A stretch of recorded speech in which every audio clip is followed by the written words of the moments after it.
Alhamdulillahirrabbilalamin. Hari ini kita bisa bertatap maya kembali dengan materi pembelajaran Bahasa Indonesia kelas 11 kurikulum 2013.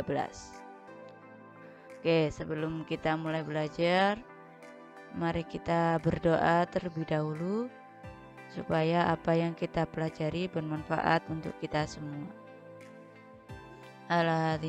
Al-Fatihah. Amin ya Rabbal Alamin. Jangan lupa siapkan alat tulisnya. Baik anak-anak, silakan dibuka e-book Bahasa Indonesia kalian.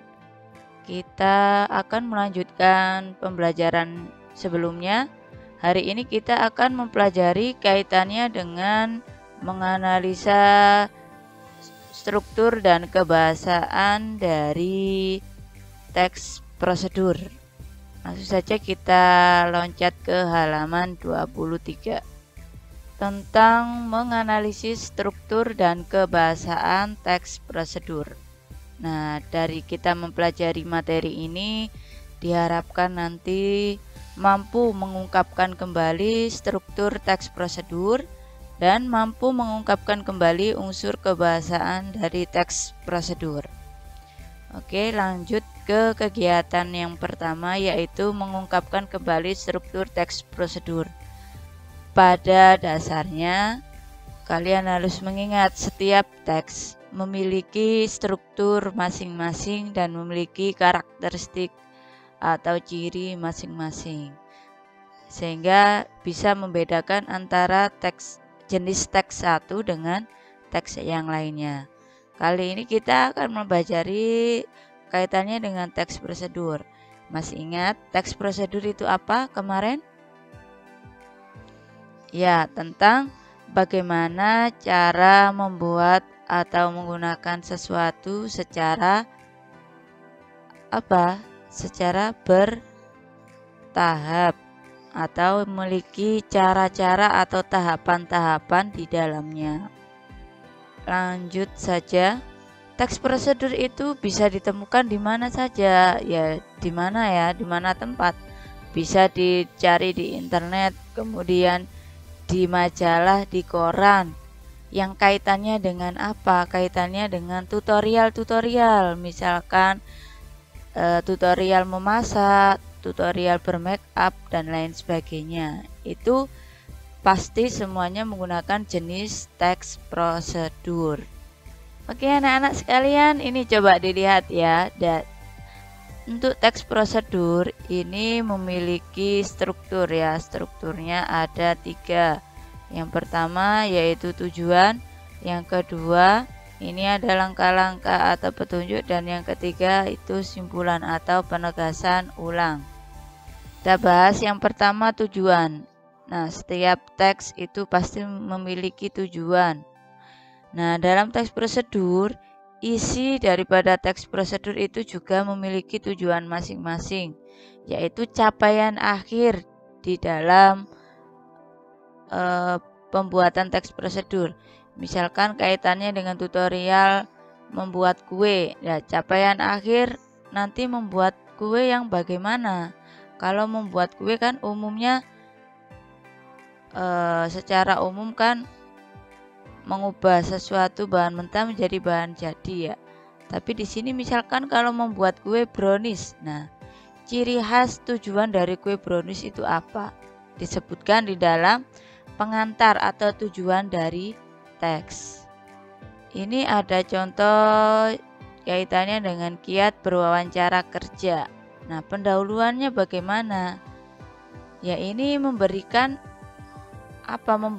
trik ya, trik atau kiat-kiat supaya bisa lancar dalam tes wawancara kerja, misalkan seperti itu. Kemudian ditambahkan dengan definisi atau pengertian. Nah, manfaat mempelajari kiat-kiat berwawancara kerja ini apa? Biasanya untuk prosedur yang strukturnya tujuan ini letaknya ada di awal teks ya, di awal teks di bagian pertama atau di paragraf pertama. Bisa jadi paragraf kedua juga masih ikut tujuan atau manfaat. Ada juga yang hanya ada pada paragraf pertama, bergantung pada jumlah teks ya. Misalkan teksnya ada 3 paragraf, ya tujuannya itu letaknya biasanya umumnya itu ada di paragraf pertama. Tapi kita juga harus membacanya secara keseluruhan, jangan hanya langsung diprediksi tujuan pertama, langkah-langkah kedua, penegasan ulang ketiga, tidak boleh ya. Barangkali ada paragraf lain yang ikut masih dalam bagian langkah-langkah. Misalkan satu paragraf itu letaknya ada tujuan dan langkah-langkah itu juga ada ya. Jadi kita harus mempelajari dengan cara membaca secara keseluruhan. Kemudian yang kedua, ini ada langkah-langkah. Langkah-langkah itu isinya tentang apa? Rincian-rincian petunjuk atau kiat-kiat atau tahapan-tahapan yang harus dilakukan. Misalkan tentang cara membuat kue brownies, berarti di situ di paragraf langkah-langkah, di bagian langkah-langkah itu isinya tentang ya cara ya dari 1 sampai akhir bagaimana cara memproduksi atau membuat kue brownies. Nah, misalkan seperti itu. Kemudian yang ketiga ini penegasan, berisi tentang simpulan atau penegasan ulang hal-hal yang harus ditekankan. Misalkan kaitannya dengan harapan. Harapannya pembaca mampu membuat brownies secara simpel atau secara sederhana dengan cita rasa yang luar biasa. Misalkan seperti itu. Jadi ada hal-hal interest ya atau ada sisi menariknya yang ditekankan pembaca supaya mengikuti untuk membuat brownies sesuai dengan apa yang dituangkan dalam prosedur pembuatan brownies. Nah, seperti itu. Jadi, simpulannya di dalam teks prosedur itu harus terdapat 3 hal ini.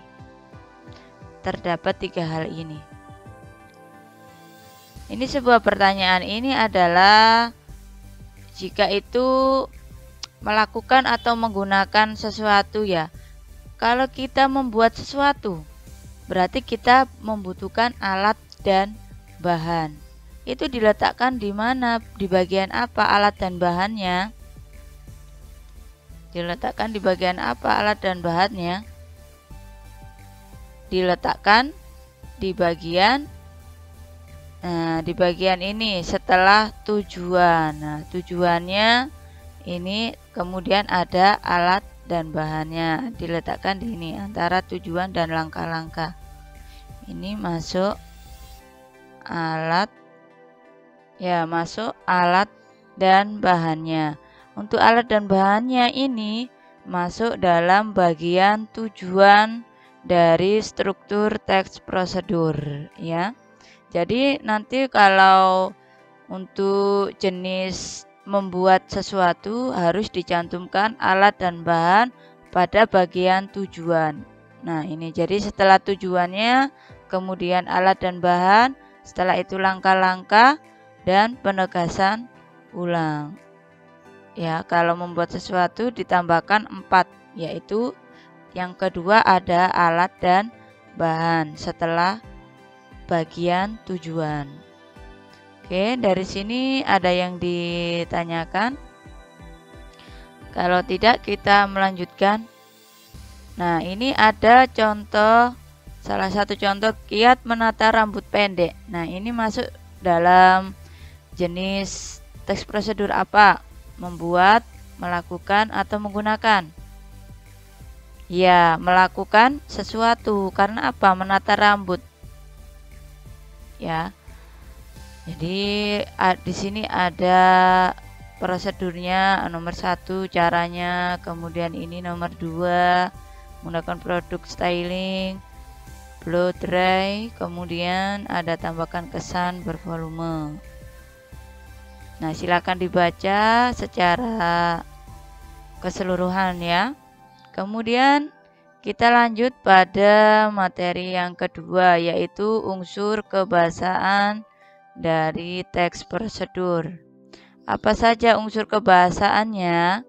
Yang pertama yaitu menggunakan kata-kata perintah atau imperatif. Nah, istilahnya itu imperatif. Kalau kata-kata pertanyaan itu namanya interrogatif. Kalau kata-kata kerja perintah itu imperatif istilahnya ya. Jadi diingat apa saja ya bentuknya, afiksasinya dari kata kerja imperatif ini. Ada akhiran kan, i, dan partikel lah. Contohnya ini ada kata pastikan, nah ini akhirannya kan, tunjukkan, ceritakan, hindari, jadilah. Itu ya, jadi ada kata-kata perintah itu berarti sesuatu yang harus diingat atau dilakukan. Misalkan kuliti, kemudian bumbui. Nah, itu juga masuk kata-kata imperatif ya, karena apa? Diakhiri dengan imbuhan i. Sirami secara bertahap pagi dan sore. Nah, itu juga masuk prosedur bagaimana cara merawat bunga atau tanaman misalkan. Jadi ada kata-kata imperatifnya yaitu sirami. Yang kedua ada kata-kata teknis. Nah, ini sudah ya, kata-kata teknis itu kata-kata khusus atau istilah di mana penggunaan kata-katanya itu sesuai dengan bidang tertentu ya. Misalkan sesuai dengan topik yang dibahas, yaitu kaitannya dengan tadi ya, contoh membuat kue brownies. Nah, kue brownies ini menggunakan kata-kata teknis. Contoh saja ada kata-kata blender, mixer, cetakan, ada kata-kata adonan. Nah, karena apa? Kata adonan, misalkan adonan itu dilihat dari tadi ya, tentang menata rambut pendek. Tidak ada kata istilah adonan di situ. Karena apa? Konsepnya atau konteksnya itu beda. Kalau tentang membuat sesuatu makanan pasti ada istilah adonan. Tapi kalau tentang cara melakukan atau merawat rambut pendek itu tidak ada kata-kata adonan. Adanya tadi ya, adanya ini dry blow dry. Nah, ini kemudian styling. Ini adalah kata-kata teknis di bidang ini kaitannya dengan penataan rambut. Tapi kalau di istilah memasak tidak ada kata seperti itu ya. Jadi kita menggunakan kata-kata teknis ini sesuai dengan bidang yang dibahas. Yang ketiga yaitu menggunakan konjungsi dan partikel yang bermakna penambahan. Konjungsi itu apa? Konjungsi yaitu kata hubung. Contoh kemudian, setelah itu, setelah disirami, sebab dan lain sebagainya ya. Jadi ada, nah misalkan seperti ini ya, salah satu contohnya. Kemudian ada partikel yang bermakna penambahan. Contohnya ada partikel lah, kah, pun itu ya. Yang keempat yaitu ada pernyataan persuasif. Nah, pernyataan persuasif di sini yaitu pernyataan yang menyatakan mengajak pembaca ya untuk mengikuti apa yang kita perintahkan di dalam teks prosedur. Ya, misalkan lakukanlah berkali-kali. Ada kata-kata mari, ikuti langkah-langkah ini. Nah, itu juga pokoknya kaitannya pernyataan persuasif.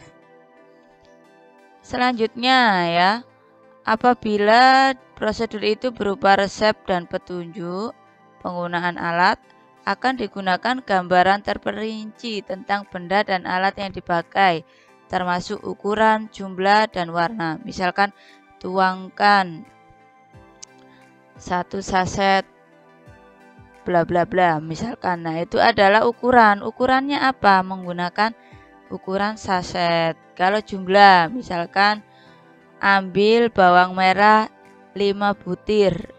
Nah, berarti ini kaitannya dengan jumlah, yaitu ada 5 siung bawang merah misalkan seperti itu. Kemudian kalau warna, ya menunjukkan keterangan warna seperti itu. Oke, pada simpulannya kebahasaan dari teks prosedur itu ada 5.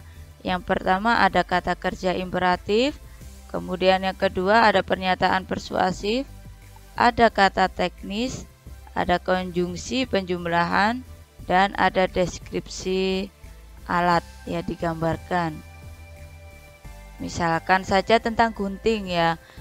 Kita menggunakan gunting ini untuk memotong adonan kecil-kecil. Nah, ada kata-kata memotong adonan itu masuk salah satu fungsi daripada alat gunting, yaitu sebagai alat pemotong.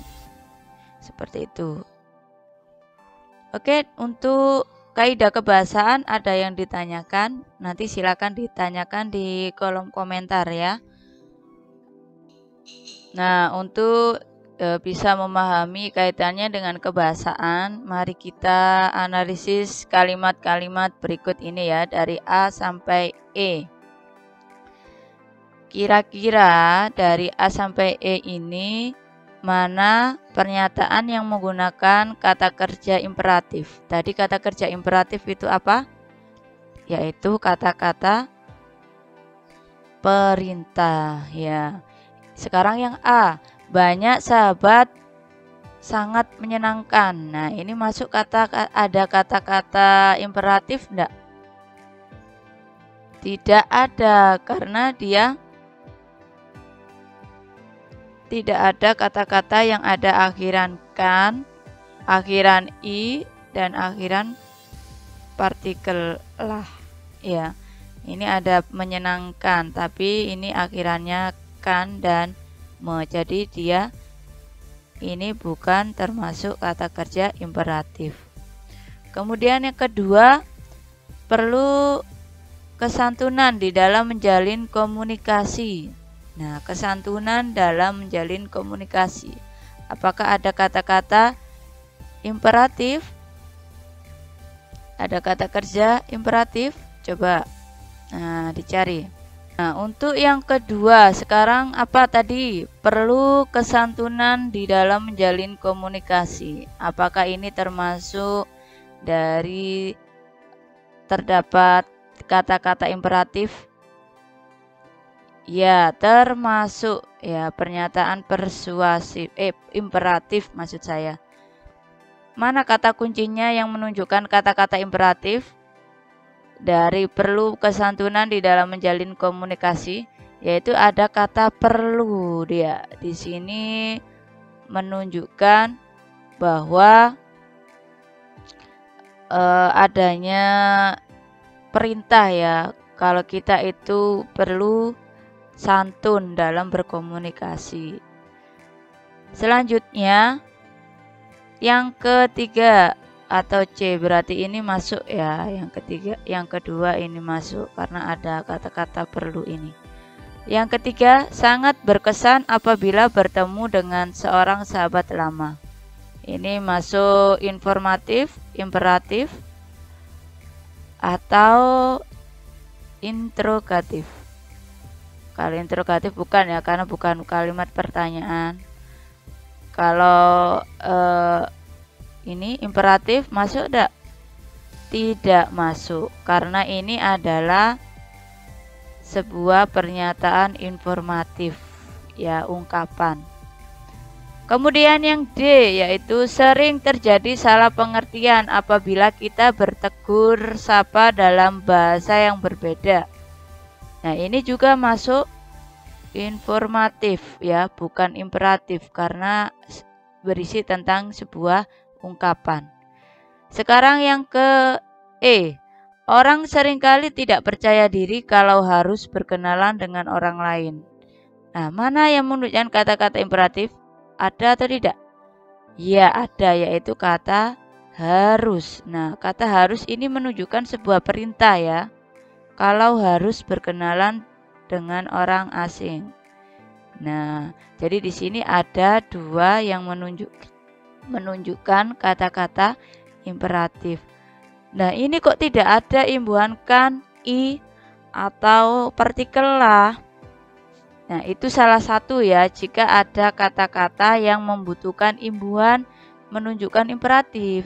Jika memang kata dasar, ya, tanpa menggunakan imbuhan atau afiksasi, namun dia berfungsi sebagai penunjukan kata perintah, ya, dia masuk dalam kata kerja imperatif. Jadi kata kerja itu kan dibagi menjadi dua, kata kerja dasar dan kata kerja berimbuhan. Nah, kata kerja ini dibagi menjadi dua, yaitu ada kata kerja dasar, ada kata kerja imbuhan.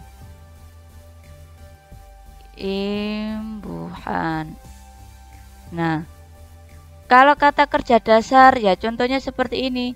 Perlu, kemudian harus, ini kata kerja dasar di mana tanpa membutuhkan imbuhan untuk menjadikan itu sebuah kata kerja. Yang kedua, itu membutuhkan imbuhan supaya dia menyatakan atau bermakna kata kerja.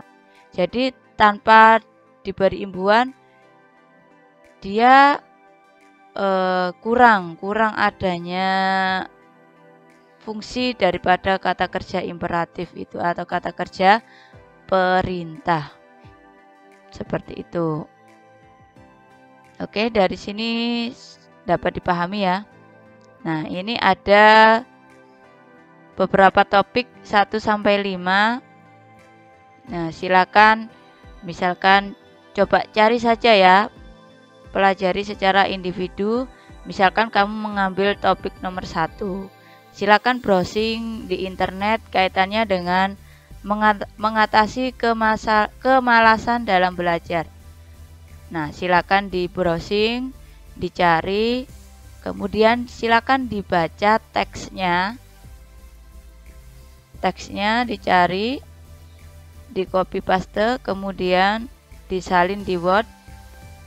Kuliti, ya, atau analisislah, temukan langkah-langkahnya dan tulis di sini. Jangan lupa ditulis sumbernya. Kalau lewat internet berarti HTTP apa itu linknya. Tulis di sini. Kalau yang nomor 2 ditulis di sini. Oke, ini jadi diputus, ya, ini kurang. Nah, ini juga garisnya. Jadi langkah-langkahnya silakan cari satu saja topik, kemudian tulis langkah-langkahnya, copy paste, kemudian sumbernya silakan dicari. Oke. Itu saja materi kaitannya dengan struktur dan kebahasaan yang dapat saya sampaikan. Semoga bermanfaat. Jangan lupa tetap jaga kesehatan, ya. Saya akhiri. Wassalamualaikum warahmatullahi wabarakatuh. Sampai jumpa di pertemuan berikutnya.